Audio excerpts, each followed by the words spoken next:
ॐ स्थापकाय च धर्मस्य सर्वधर्मस्वरूपिणे अवतारवरिष्ठाय रामकृष्णाय ते नमः। जननीं शारदां देवीं रामकृष्णं जगद्गुरुं पादपद्मे तयो श्रित्वा प्रणमामि मुहुर्मुहुः। नमः श्रीयतिराजाय विवेकानन्दसूरये सच्चित्सुखस्वरूपाय स्वामिनी तापहारिणे।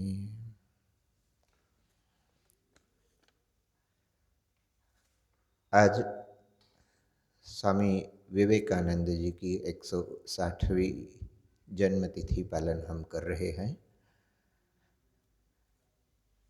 अभी अभी जो प्रणाम मंत्र बोला गया, श्री रामकृष्ण देव, माँ शारदा और स्वामी जी तीनों के उद्देश्य से एक एक प्रणाम मंत्र बोला गया। उसमें स्वामी जी के प्रणाम मंत्र में प्रारंभ में ही कहा गया नमः श्री यतिराजाय।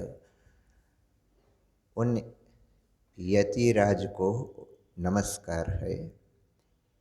यहाँ यतिराज से अर्थ स्वामी विवेकानंद से लिया गया है। वैसे सामान्य रूप से देखा जाए तो सन्यासियों के अधिष्ठाता देवता के रूप में भगवान शंकर का उल्लेख किया जाता है। स्वामी विवेकानंद का ही और एक प्रणाम मंत्र है, परतत्वे सदा लीनो रामकृष्ण समाज्ञया यो धर्म स्थापन रतो वीरेशम तम नमाम्यहम्। इस प्रणाम मंत्र में स्वामी विवेकानंद को और एक उपमा दी गई है, वीरेश। और वीरेश नाम हम देखते हैं कि वह भी भगवान शंकर का ही एक नाम है। अर्थात इन दोनों प्रणाम मंत्रों में कहीं न कहीं स्वामी विवेकानंद का संबंध मानो भगवान शिव से दिखाया गया है। स्वामी जी के ही शिष्य थे। उन्होंने स्वामी जी पर एक स्तोत्र की रचना की। संस्कृत में स्तोत्र बड़ा प्रसिद्ध है और हम सभी का बड़ा प्रिय भी है, हम अक्सर गाते भी हैं, मूर्त महेश्वरम उज्ज्वल भास्कर। और उस स्तोत्र में भी स्वामी विवेकानंद की उपमा दी गई, मूर्त महेश्वर, यानी स्वयं महेश्वर भगवान शिव ही मानो मूर्त रूप से आए हुए हो हम लोगों के बीच में।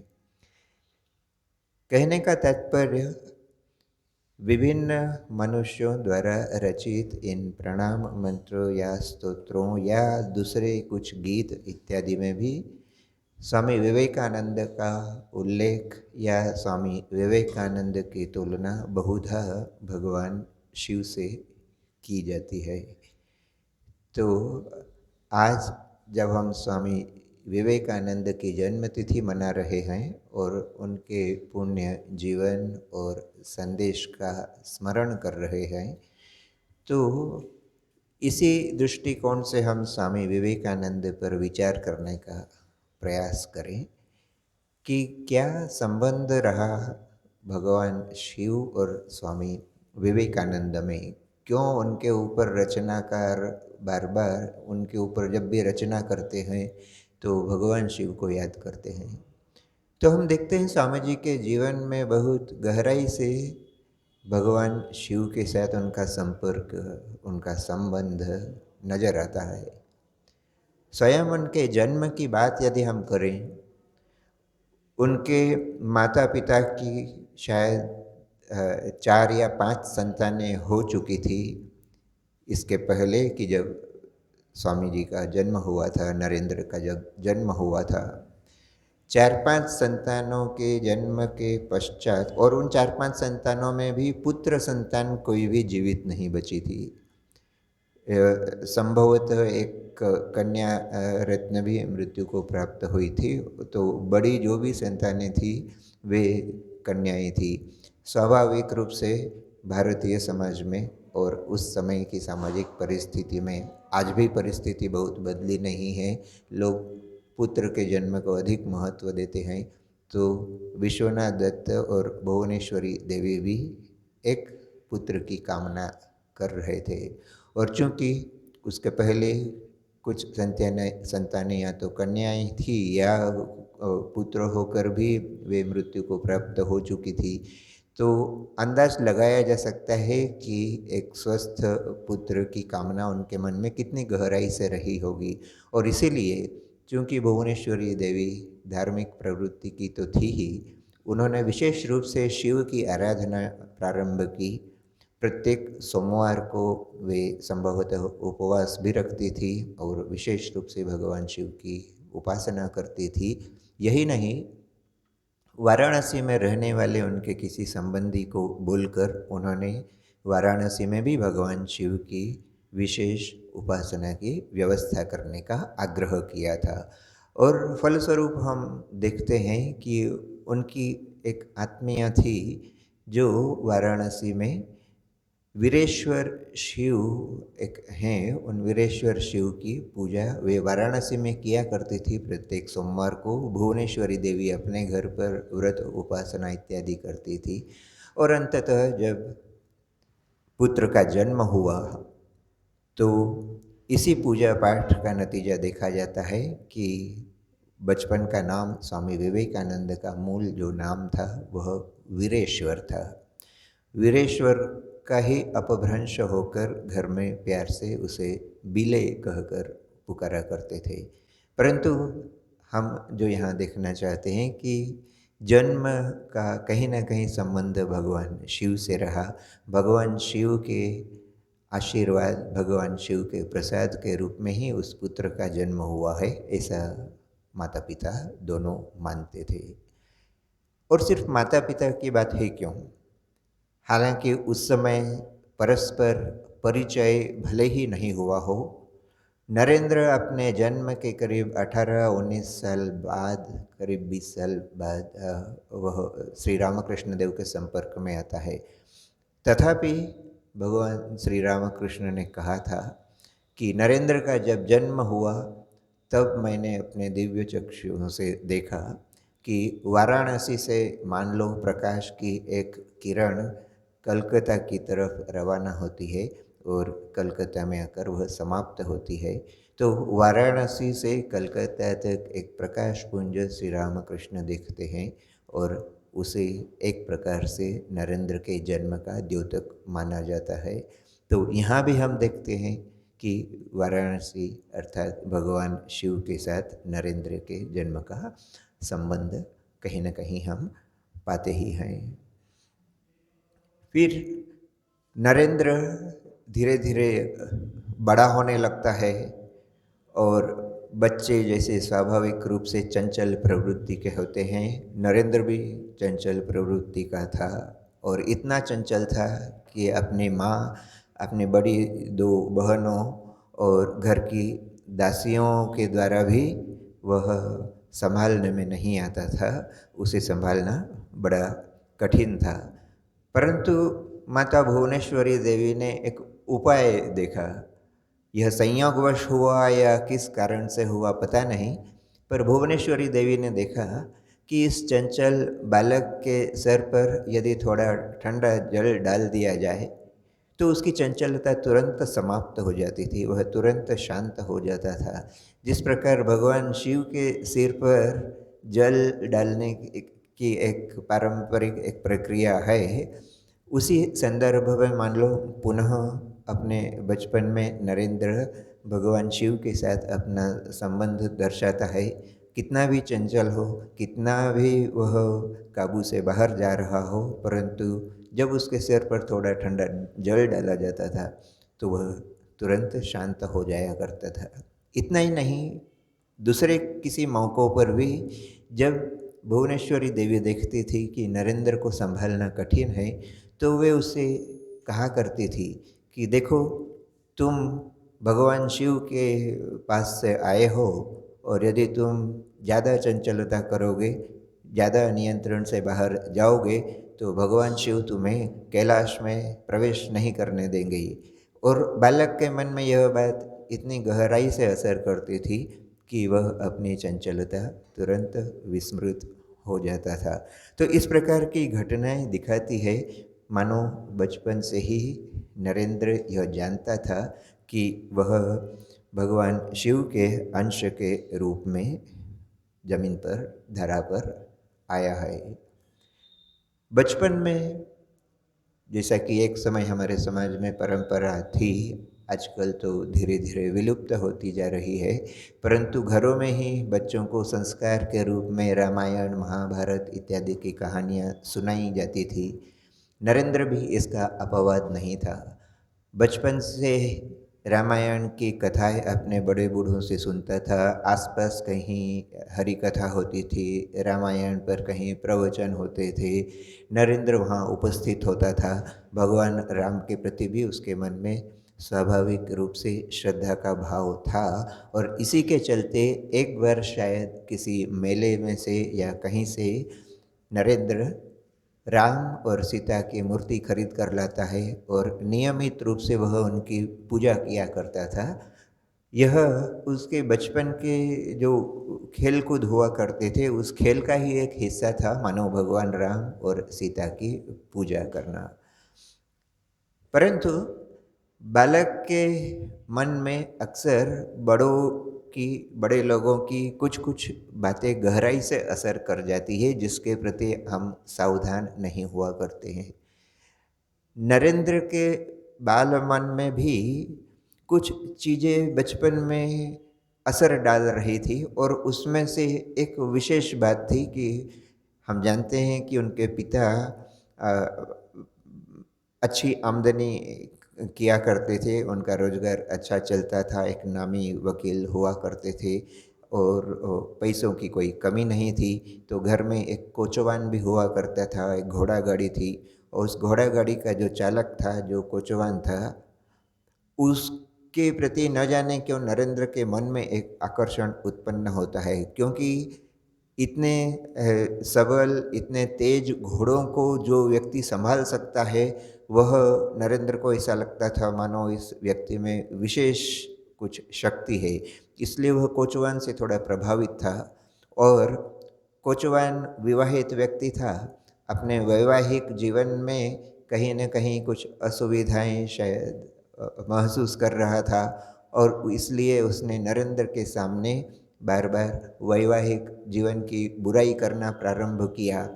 अब इस बात का असर नरेंद्र पर इस प्रकार से पड़ा कि वो, हम समझ सकते इतने बचपन में भी उसकी विचार बुद्धि कितनी प्रखर थी। उसने जब सुना अपने एक ऐसे व्यक्ति के मुँह से, जिसे वह बहुत शक्तिशाली समझता था, ऐसे कोचवान से जब उसने सुना कि वैवाहिक जीवन ठीक नहीं है, तो बालक के मन में यह विचार आया कि ये जिन राम और सीता की पूजा में करता हूँ, ये भी तो विवाहित थे। बालक के मन में एक द्वंद्व उत्पन्न होता है, और वह उस द्वंद्व का जब कोई निराकरण नहीं कर पाता है, तो अपनी माँ के पास जाकर अपनी मन की तकलीफ़, अपने मन का कष्ट उनके सामने रखता है। और माँ भी शायद जानती नहीं थी कि इसका क्या असर होगा, पर माँ ने बालक को समझाने के लिए कह दिया कि तुम्हें यदि राम और सीता से आपत्ति है, तो तुम उनकी पूजा छोड़ दो, तुम भगवान शिव की पूजा करो। वे तो सन्यासी है, वे तो अकेले रहते हैं, तो उनकी पूजा किया करो। और बालक ने राम और सीता की पूजा छोड़कर भगवान शिव की पूजा प्रारंभ कर दी। तो यहाँ भी हम पुनः देखते हैं कि भगवान शिव के साथ उसका कहीं न कहीं एक संबंध बनता है। और भी यदि बात करें, जब नरेंद्र बड़ा होता है, स्वामी विवेकानंद के रूप में जगत के सामने आता है, तब भी देखा जाता है दो बहुत सी घटनाएँ हैं, इतना तो समय हमारे पास नहीं है, 2-1 घटनाओं से ही हम बात को समझने का प्रयास करेंगे। श्री रामकृष्ण देव के एक शिष्य थे, एक गृही शिष्य थे, जिन्हें हम नाग महाशय के नाम से जानते हैं। उनका नाम था दुर्गाचरण नाग। अ, तो नाग महाशय बहुत ही धार्मिक प्रवृत्ति के थे और श्री रामकृष्ण देव, माँ शारदा, स्वामी विवेकानंद सभी के प्रति उनकी असाधारण भक्ति थी। बहुत बाद की बात है जब श्री रामकृष्ण देव और श्री रामकृष्ण देव तो नहीं ही थे, विवेकानंद भी जगत प्रसिद्ध होकर अमेरिका से लौटे थे और एक बार नाग महाशय उनसे मिलने के लिए आते हैं और वे इतने भाव विभल हो जाते हैं कि स्वामी विवेकानंद के दर्शन के पश्चात वे कहते हैं कि आज मैंने साक्षात शिव के दर्शन किए, आज साक्षात शिव के दर्शन किए। और जब स्वामी विवेकानंद अपने मन की इच्छा दर्शाते हैं कि वे नाग महाशय के पैतृक निवास स्थान पर जाना चाहते हैं, तो भी नाग महाशय यही कहते हैं कि हमारा जीवन धन्य हो जाएगा और आप यदि हमारे यहाँ पधारते हैं तो हमारा निवास स्थान काशी के समान, वाराणसी के समान पवित्र हो उठेगा। अब यहाँ जो स्वामी विवेकानंद में भगवान शिव देखने का प्रयास है, इसे फिर भी कोई किसी भक्त की भाव विभलता या उसकी भावुकता कह सकता है। परंतु एक और दूसरी घटना हम देखते हैं जहाँ स्वामी विवेकानंद के ही एक गुरु भाई स्वामी शिवानंद जी, जो रामकृष्ण मठ और मिशन के द्वितीय अध्यक्ष भी हुए हैं, तो वे एक घटना का वर्णन किया करते थे। एक बार वे रात्रि में स्वामी विवेकानंद के समीप ही शयन कर रहे थे और अचानक स्वामी शिवानंद जी की नींद टूट जाती है। जब उनकी नींद खुलती है तो उन्हें ऐसा प्रतीत होता है मानो उस घर में चारों तरफ प्रकाश है। वे आंखें मलकर जब देखते हैं तो बड़े विस्मय के साथ वे देखते हैं कि जहाँ स्वामी विवेकानंद शयन कर रहे थे वहाँ स्वामी विवेकानंद को वे नहीं देख पाते हैं, वरन मानो भगवान शिव साक्षात वहाँ पर विराजे हुए हैं। इस प्रकार की एक घटना का वर्णन स्वामी शिवानंद जी ने किया है। यही नहीं, शायद यही प्रसंग या किसी एक अन्य प्रसंग में ऐसा भी पढ़ने में आता है कि न सिर्फ स्वामी जी के जो सन्यासी भाई उनके समीप सो रहे थे, उनकी नींद खुलने पर वे स्वामी जी के स्थान पर शिव को देखते हैं, बल्कि स्वामी जी का जो शिव स्वरूप जो शरीर था, उसके आसपास वे अष्ट भैरव को नृत्य करते हुए भी देखते हैं। तो यह तो भावुकता की बात नहीं थी, यह तो किसी के प्रत्यक्ष देखी हुई घटना की बात है। तो यहाँ से भी समझ में आता है कि स्वामी विवेकानंद और भगवान शिव का संपर्क रहा है। शिव के अंश के रूप में ही मानो स्वामी विवेकानंद जन्म लेकर आते हैं। और बहुत बात की एक घटना हमारे इस प्रांत से संबंध रखती है। जब स्वामी विवेकानंद अमरनाथ यात्रा करने के लिए आए थे और कहा जाता है कि अमरनाथ गुफा में उन्हें साक्षात भगवान शिव के दर्शन हुए थे। सिर्फ दर्शन ही नहीं हुए, भगवान शिव ने उन्हें इच्छा मृत्यु का वरदान भी दिया था। तो इस प्रकार से देखा जाता है कि स्वामी विवेकानंद को जो लोग शिवावतार के रूप में देखते हैं, स्वामी विवेकानंद की स्तुति या उनके ऊपर बात करते समय यदि उन्हें भगवान शिव के अंश के रूप में यदि कोई उनका चरित्र चित्रण करता है, तो इसमें कोई अतिशयोक्ति नहीं है, क्योंकि स्वामी विवेकानंद के जीवन के साथ भगवान शिव के जीवन का बहुत गहरा संबंध उनके जन्म से ही दिखाई देता है। और भी हम एक साम्य देख सकते हैं। भगवान शिव का जब भी हम ध्यान करते हैं तो हमें एक ध्यानस्थ व्यक्ति का चित्र हमारी आंखों के सामने आता है, भले वे कैलाश पर्वत पर हो या कहीं और, पर भगवान शिव का ध्यान करने से ही ऐसा एक चित्रण, एक हमारे सम्मुख एक मूर्ति उपस्थित होती है जो ध्यान में मग्न है। और इधर नरेंद्र के जीवन में, स्वामी विवेकानंद के जीवन में भी हम देखते हैं कि ध्यान के प्रति उनकी गहरी रुचि थी। आज लोग हजारों रुपया खर्च कर और ध्यान सीखने का प्रयास करते हैं, परंतु स्वामी विवेकानंद के जीवन में देखा जाता है कि बचपन से ही उन्हें ध्यान करने की प्रवृत्ति थी। उस छोटी उम्र में जब बच्चे खेल कूद के सिवा कुछ नहीं समझते, उस छोटी उम्र में भी नरेंद्र ध्यान करने का खेल खेला करते थे। और यह ध्यान करना सिर्फ खेल नहीं था, इसमें वे इतना डूब जाते थे कि उन्हें आसपास की परिस्थिति का भी भान नहीं रहता था। एक घटना तो ऐसी देखने में आती है कि एक बार नरेंद्र अपने अन्य बाल साथियों के साथ ध्यान का खेल खेल रहा था।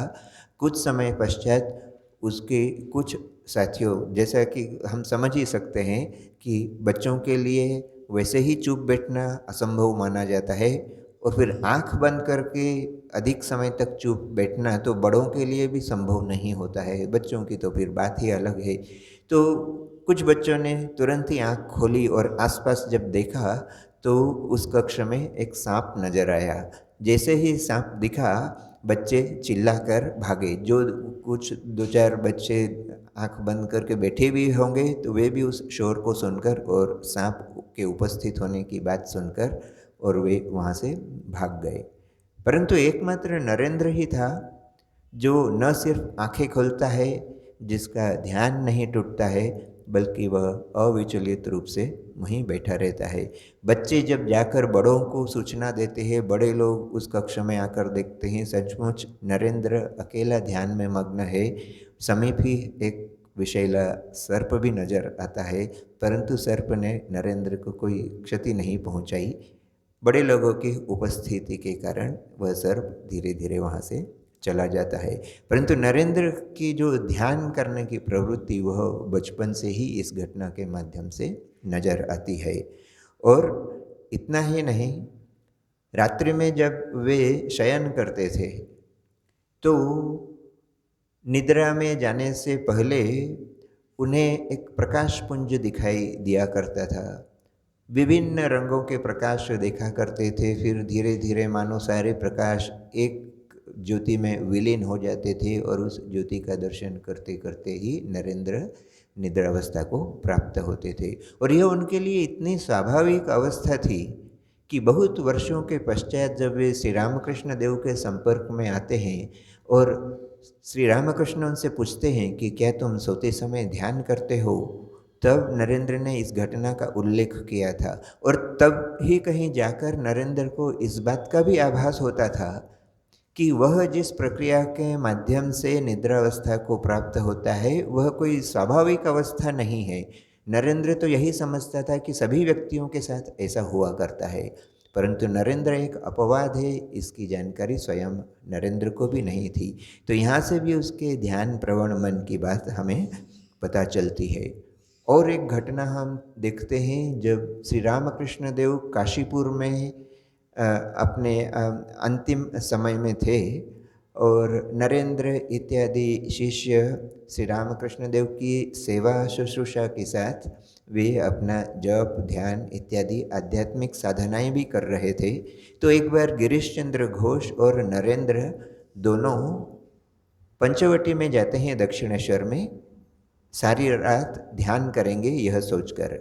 परंतु गिरीश चंद्र घोष ही वर्णना करते हैं बाद में कि वहाँ जाकर कुछ देर के पश्चात ही उन्होंने देखा कि उनके लिए वहाँ बैठना असंभव सा हो गया था, क्योंकि पंचवटी में इतने मच्छर थे कि उन मच्छरों के कारण गिरीश चंद्र बिल्कुल भी ध्यान नहीं कर पाते। और तब उन्होंने अपने समीप देखा जहाँ नरेंद्र बैठा हुआ ध्यान कर रहा था। तो गिरीश बड़े आश्चर्यचकित हो जाते हैं कि नरेंद्र का पूरा शरीर मानो एक काले कंबल से ढका हो, इस प्रकार की अनुभूति हो रही थी। अर्थात नरेंद्र के पूरे शरीर पर मच्छर बैठे हुए थे, परंतु नरेंद्र अविचलित रूप से ध्यान में मग्न था, जबकि गिरीश दो चार मच्छरों के काटने से ही ध्यान से व्युत्थित हो गए थे। दूसरी तरफ नरेंद्र का पूरा शरीर मच्छरों से ढका हुआ होने के बाद भी वे अपने ध्यान में डूबे हुए थे। ये घटनाएं बताती है कि ध्यान करना उनके लिए कितना सहज और उनका कितना रुचि का विषय था। श्री रामकृष्ण देव के तिरोधान के पश्चात भी हम देखते हैं कि वे बार बार हिमालय में जाने का प्रयास करते हैं। यही नहीं, श्री रामकृष्ण देव के जीवित रहते हुए भी जब श्री रामकृष्ण देव एक बार उनसे पूछते हैं कि तू क्या चाहता है, तो नरेंद्र ने तुरंत ही उत्तर दिया था, मैं चाहता हूँ कि भगवान शुकदेव के समान मैं सदा समाधि में डूबा रहूँ, सदा ध्यान में डूबा रहूँ। सिर्फ शरीर की रक्षा के लिए बीच बीच में कभी मन नीचे उतरे तो दो चार ग्रास कुछ भोजन के ग्रहण कर और फिर मैं ध्यान में डूब जाऊँ। तो इस कहने का अर्थ नरेंद्र की जो स्वाभाविक ध्यान में डूबे रहने की प्रवृत्ति थी वह हमें विभिन्न घटनाओं के माध्यम से नजर आती है। और एक साम्य हम देख सकते हैं, भगवान शंकर को हम भोलानाथ बोलते हैं, जो सहज ही प्रसन्न हो जाते हैं। आशुतोष के नाम से जाना जाता है, जो अल्प प्रयास से ही संतुष्ट हो जाते हैं। और स्वामी विवेकानंद के जीवन में भी देखा जाता है कि बहुत अल्प प्रयासों से ही उन्हें संतुष्ट किया जा सकता था। भगवान शंकर इतने दानवीर है, हम जानते हैं। बहुत सी पौराणिक घटनाएं ऐसी देखने में आती है जहाँ सिर्फ सत प्रवृत्ति के व्यक्ति, साधु संत ऋषि मुनि या सदगृहस्थ ही नहीं, जो असुर माने जाते हैं, दैत्य माने जाते हैं, ऐसे लोग भी भगवान शंकर की आराधना किया करते थे और भगवान शंकर को अपनी आराधना से प्रसन्न कर मन चाहे वरदान प्राप्त कर लेते थे। ऐसी बहुत सी घटनाएं भगवान शंकर के जीवन में दिखाई देती है। ऐसी घटना तक भी देखने में आती है जहाँ मोहिनी अवतार में नाम भूल रहा हूँ मैं, एक दैत्य था जिसने भगवान शिव से वरदान प्राप्त किया कि वह भस्मासुर, जिसके भी सर पर मैं हाथ रखूं वह जलकर भस्म हो जाए, और भगवान शिव उसकी तपस्या से प्रसन्न होकर उसे वरदान दे देते हैं। और यह भस्मासुर वह वरदान की परीक्षा करने के लिए स्वयं भगवान शिव के सर पर हाथ रखने के लिए अग्रसर होता है। तो कहने का तात्पर्य, वे इतने भोले हैं और इतने दाता प्रवृत्ति के हैं कि बिना सोच विचार के वे लोगों को वरदान दिया करते हैं। इधर स्वामी विवेकानंद के जीवन में भी देखा जाता है कि वे जब देने की बात आती है तो वे कभी भी अपने स्वार्थ की चिंता नहीं करते।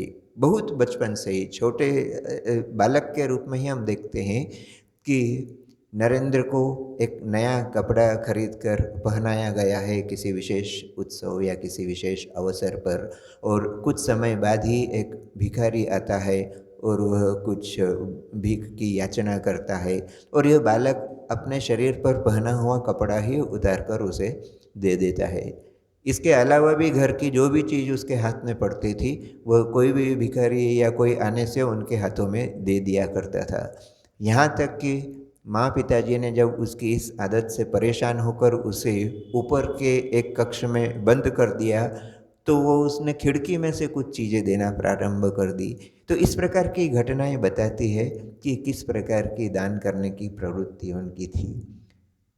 बहुत बाद की घटना है, कहीं पढ़ा था हमने कि संभवतः उनके विदेश से लौटने के पश्चात उनके पास एक कोई कीमती कलम या ऐसी एक कोई वस्तु थी, और उस चीज़ पर किसी एक युवक की नज़र पड़ी तो वह अपना लोभ संभाल नहीं पाया। हालांकि उसने स्पष्ट रूप से कुछ नहीं कहा, पर उस वस्तु की प्रशंसा उसने प्रारंभ करी और स्वामी जी तुरंत ही उठाकर वह वस्तु उस युवक को दे देते हैं।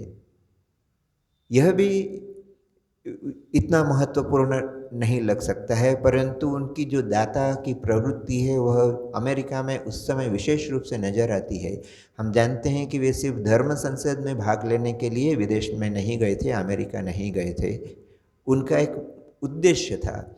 उन्होंने भारत भ्रमण के दौरान जब भारत की गरीबी देखी, दुर्दशा देखी, तो वे चाहते थे कि इस गरीबी का निराकरण करने के लिए कुछ उपाय आवश्यक है, और उस उपाय के रूप में वे चाहते थे कि विदेशों में वे धर्म का प्रचार कर कुछ धन का संग्रह करेंगे और उस संग्रहित धन से भारत में लौटकर गरीबों के कल्याण के लिए कुछ कार्य करेंगे। यह उनका मुख्य उद्देश्य था अमेरिका जाने से पहले। परंतु जैसे ही वे अमेरिका पहुंचते हैं, उसके बाद विभिन्न परिस्थितियों से होकर अंततोगत्वा जब वे सफल होते हैं और उनका नाम होता है, बड़े प्रसिद्ध होते हैं, विभिन्न स्थानों से उनके लिए भाषण देने के लिए निमंत्रण आने लगते हैं। ऐसे अवसर पर वे जिस उद्देश्य के लिए गए थे वह उद्देश्य साधित करना उनके लिए कठिन नहीं था। यदि वे अपने भाषणों के लिए, जैसा कि उस समय भी था, अमेरिकन समाज में उस समय भी जो प्रसिद्ध वक्ता हुआ करते थे, उनके भाषणों को सुनने के लिए बहुत तगड़ी फीस रखी जाती थी।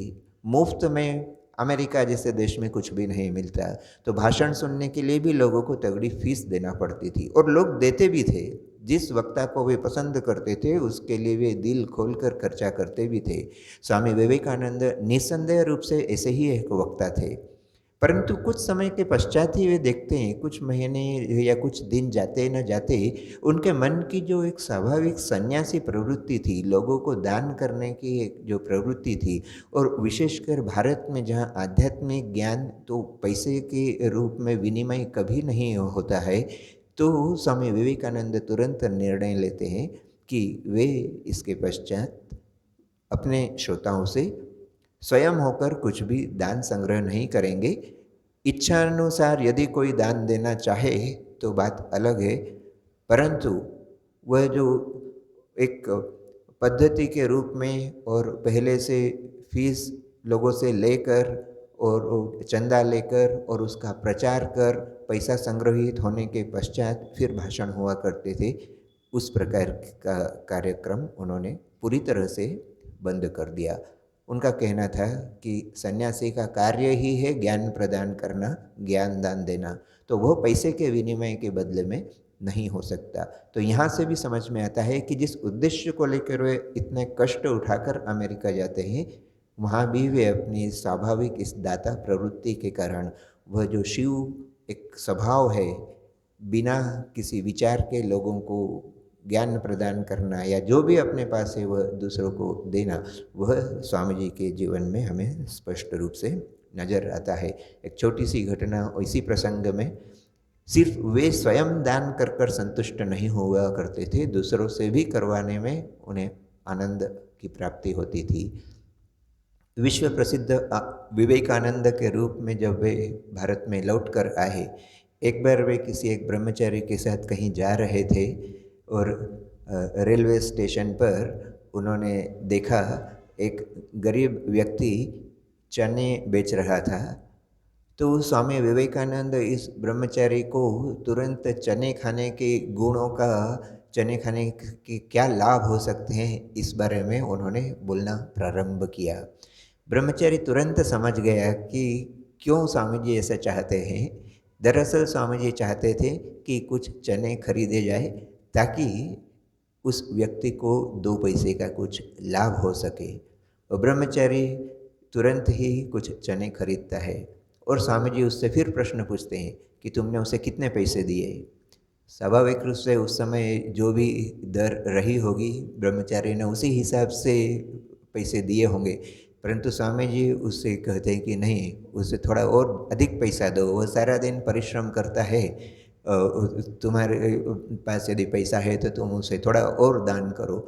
कहने का तात्पर्य न सिर्फ वे स्वयं दान करते थे, वरन वे ऐसा कोई भी मौका हाथ से जाने देना नहीं चाहते थे जहाँ किसी न किसी रूप से दूसरे व्यक्तियों की सहायता स्वयं उनके माध्यम से या किसी दूसरे व्यक्ति के माध्यम से हो सके। और एक गुण जो भगवान शंकर में देखा जाता है कि उन्हें अपने देह का कोई भान नहीं था। इसीलिए संभवतः सन्यासियों के अधिष्ठाता रूप के रूप में भी भगवान शंकर का विशेष रूप से महत्व है। जहाँ अन्य देवी देवताओं के जीवन में हम देखते हैं कि श्रृंगार का एक बड़ा महत्व दिखाई देता है, परंतु भगवान शंकर के जीवन में देखा जाता है न उन्हें अपने शरीर का होश है, न अपने वस्त्र का, न उन्हें अपने आप को सुंदर दिखाने का कोई प्रयास करना पड़ता है।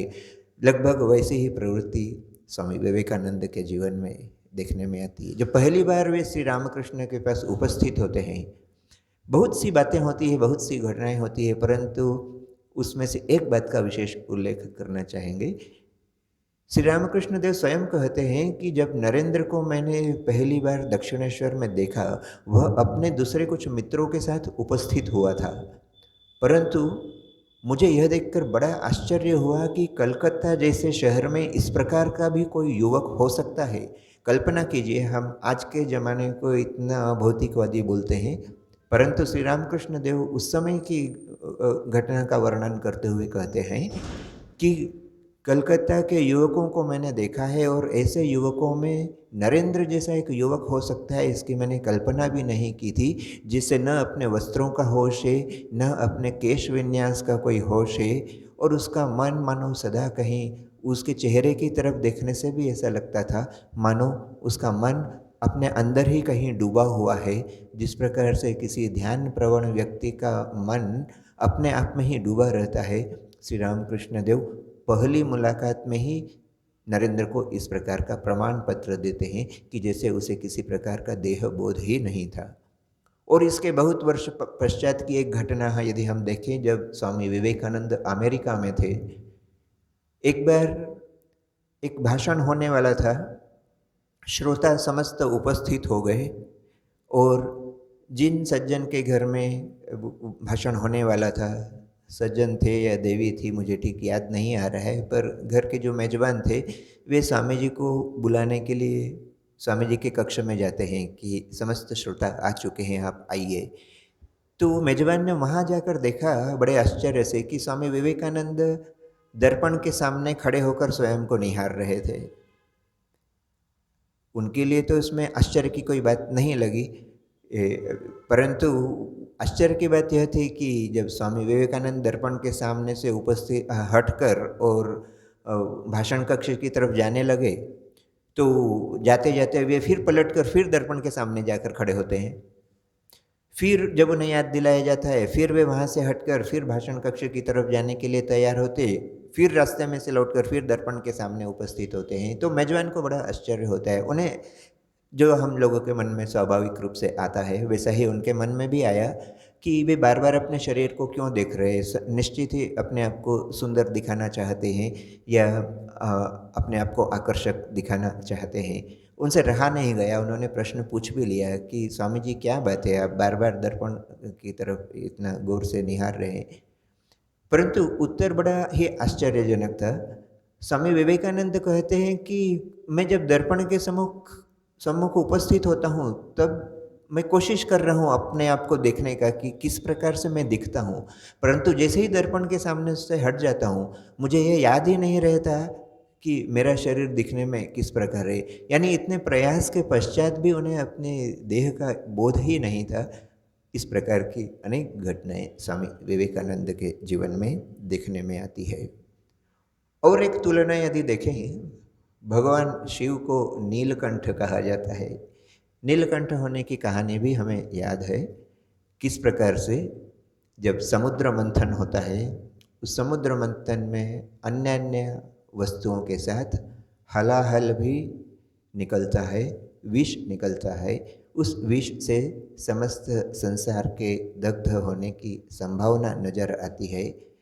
इस पूरे ब्रह्मांड को बचाने के लिए सभी मिलकर तब भगवान शिव के पास जाते हैं, उनसे निवेदन करते हैं कि इस विष का कुछ उपशम होना चाहिए, और भगवान शिव सहर्ष ही उस विष का पान कर लेते हैं। परंतु पान करके यदि वह विष उनके शरीर में जाता तो शरीर की क्षति होने की संभावना थी, इसलिए उन्होंने उसे सिर्फ अपने गले तक ही रोक लिया। इस प्रकार की एक पौराणिक कहानी है। तो उसका नतीजा यह हुआ कि उस विष के प्रभाव से उनका गला जो था नीला हो जाता है और इसीलिए नीलकंठ की उपमा भगवान शिव को दी जाती है। यह भले ही उपमा हो, परंतु स्वामी विवेकानंद के जीवन में भी देखा जाता है, उन्होंने भी जीवन में कम विषपान नहीं किया। आज हम भले ही उनकी 160वीं जन्म तिथि मना रहे हैं और भी हम चाहे तो 175वीं, 200 या 500वीं जन्म तिथि भी मनाते रहेंगे, भविष्य में कभी लोग मनाते रहेंगे। उन्हें बैठा कर आज हम मंदिरों में उनकी पूजा किया करते हैं, परंतु जीते जी जितना अपमान, जितनी लांछना उन्हें सहनी पड़ी, वह भगवान शिव द्वारा किए गए विषपान से किसी भी तरह से कम नहीं थी। यहाँ तक कि जिस दिन उन्होंने इस संसार से, इस धरती से विदा ली, तब तक तो वे विश्व प्रसिद्ध व्यक्ति बन चुके थे, परंतु कहा जाता है कि उनकी मृत्यु का संवाद कलकत्ता के प्रमुख अखबारों की प्रथम पेज की खबर भी नहीं बन पाया था।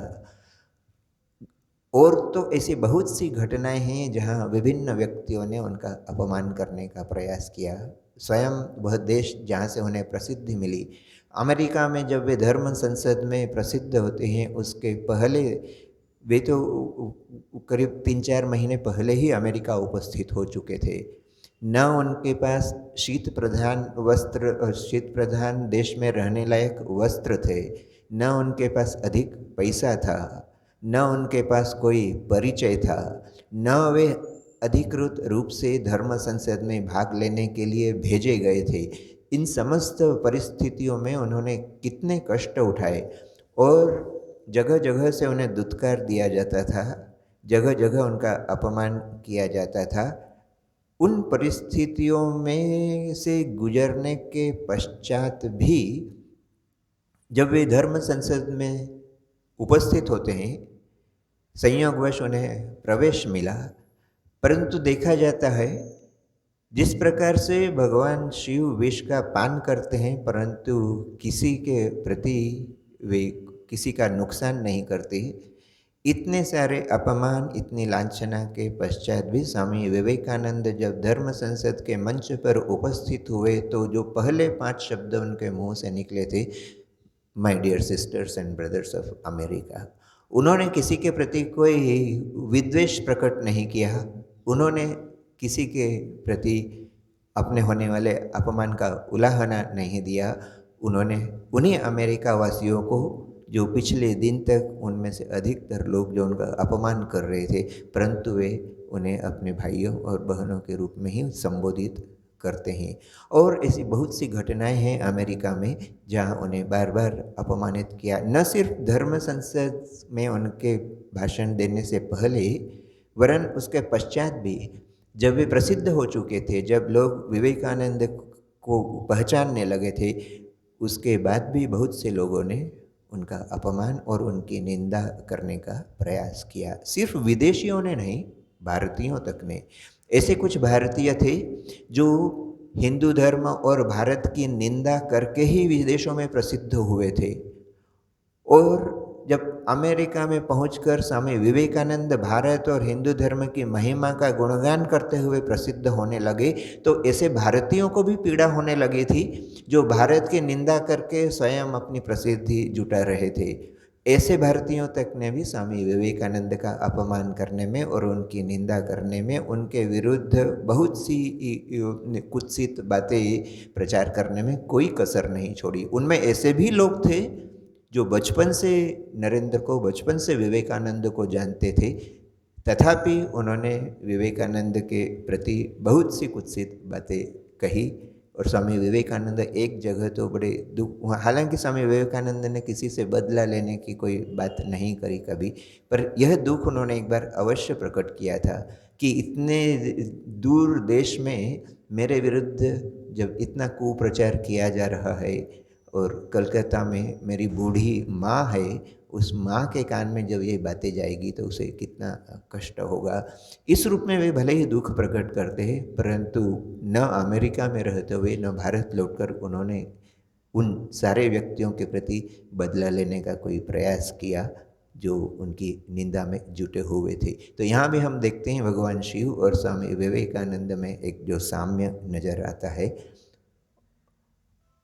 और एक बात बोलकर समाप्त करेंगे। भगवान शिव जिस प्रकार से आशुतोषी सभी के आश्रयदाता हैं, उनके समीप भगवान हो, ऋषि हो, सत प्रवृत्ति से संपन्न व्यक्ति हो, दैत्य हो, असुर हो, जो भी हो, वे सारे उनके समीप निर्विघ्न रूप से जा सकते हैं। शिव के गणों के रूप में हम जानते हैं भूत, प्रेत, पिशाच इत्यादि ही उनके संगी साथी है।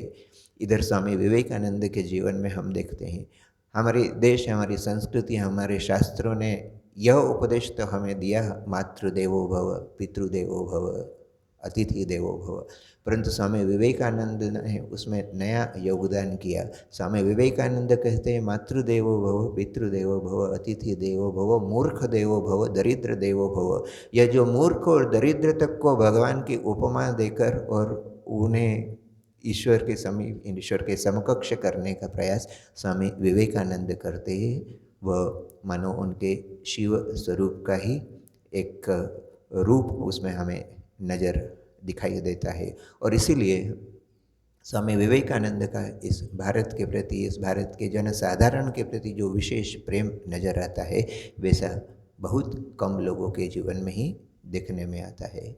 स्वामी जी कहा करते थे कि जनसाधारण के अवहेलना करना ही मानो हमारा राष्ट्रीय पाप है। यह जो समाज हमारा वर्षों से गुलामी सह रहा है, हमारा समाज जो एक समय में जगत गुरु था, जो देश जगत गुरु रह चुका हो, वो आज हजारों वर्षों से गुलामी सह रहा है। इस सब का कारण कहीं ना कहीं स्वामी जी कहा करते थे कि जनसाधारण की हमने उपेक्षा की है। समाज की सारी शक्तियाँ कुछ प्रतिष्ठित लोगों की मुट्ठियों में है और जनसाधारण को मानव शोषण करने का ही एक साधन मात्र मान लिया गया है। और इसीलिए स्वामी विवेकानंद जब नए भारत की चर्चा करते हैं तो वे कहते हैं नया भारत निकल पड़े कुटीर से, नया भारत निकल पड़े मछुओं, मेहतर, चमार, मोची इत्यादि की झोपड़ियों से, कल कारखानों से, बाजारों से, हाट से निकल पड़े, झोपड़ियों से, जंगल से, पर्वतों से। स्वामी विवेकानंद नहीं कहते कि नया भारत सिर्फ अमीरों के यहाँ से निकल पड़े या कुछ प्रतिष्ठित व्यक्तियों के द्वारा ही नए भारत का निर्माण हो। अपने अनुयायियों और नवयुवकों को विशेष रूप से प्रोत्साहित करते हुए कहा करते थे कि तुम अनुभव करो, जनसाधारण की वेदना का अनुभव करो, तब तक अनुभव करो जब तक तुम्हारे हृदय का स्पंदन न रुक जाए, जब तक तुम्हारा मस्तिष्क न चकराने लगे, जब तक तुम स्वयं को पागल हो रहे हो ऐसा अनुभव न करने लगो, और जब समस्त उपाय तुम्हारे हाथ से निकल चुके हो, तब अपनी वेदना को ईश्वर के चरणों में समर्पित करो। वे निश्चित रूप से तुम्हारा पथ प्रदर्शन करेंगे। एक पत्र में स्वामी विवेकानंद लिखते हैं कि जब मैं जापान गया था तो जापान में मैंने एक बात सुनी, जापानी लड़कियां अपनी जो गुड़ियाएँ होती है उन गुड़ियाओं को कभी नष्ट नहीं करती। जापानी महिलाओं का, जापानी लड़कियों का ऐसा विश्वास है कि उनकी गुड़ियाओं को यदि मन से प्रेम किया जाए तो वे मानो जीवित हो उठेगी। उस उपमा को भारत में लागू करते हुए स्वामी विवेकानंद कहते हैं, मेरा भी ऐसा विश्वास है कि कोई मन प्राण से यदि समाज के समस्त वर्गों के लोगों के प्रति यदि सहानुभूति रखे, यदि सभी के प्रति प्रेम रखे, यदि सभी को अपना हिस्सा ही मानकर और कार्य करे, समाज में यदि किसी प्रकार का भेदभाव न हो, तो यह समाज, यह देश भी अवश्य पुनरुज्जीवित हो उठेगा। और इसीलिए स्वामी जी कहते हैं, गर्व से कहो ब्राह्मण भारतवासी, चंडाल भारतवासी, मूर्ख भारतवासी, दरिद्र भारतवासी सब मेरे भाई है। वे आह्वान करते हैं, कटिमात्र वस्त्रावृत होकर गर्व से कहो कि भारतवासी मेरे भाई है, भारतवासी मेरे प्राण है। तो यह जो दर्द स्वामी विवेकानंद के जीवन में नजर आता है जनसाधारण के प्रति, यह भी मानो उनके शिव स्वरूप का ही एक हिस्सा था। आज जब स्वामी विवेकानंद जी की जन्मतिथि हम पालन कर रहे हैं, तो यह उचित अवसर होगा कि हम सिर्फ भगवान शिव का अवतार स्वामी विवेकानंद के रूप में धराधाम पर आया था। इतना मानकर उनकी स्तुति तक ही स्वयं को सीमित नहीं रखे, वरन भगवान शिव या स्वामी विवेकानंद के चरित्र में जो साम्य नजर आता है, उस साम्य में जो सद्गुण हमें नजर आते हैं, उन सद्गुणों को हम हमारे जीवन में भी उतारने का प्रयास करें। ऐसी ही प्रार्थना कि हमारे जीवन में वे सद्गुण विकसित हो, स्वामी विवेकानंद जी के चरणों में यह प्रार्थना निवेदित करते हुए हम इस चर्चा को विराम देते हैं। ओम शांति शांति शांति। हरि ओम तत्सत। श्री राम कृष्णार्पणमस्तु।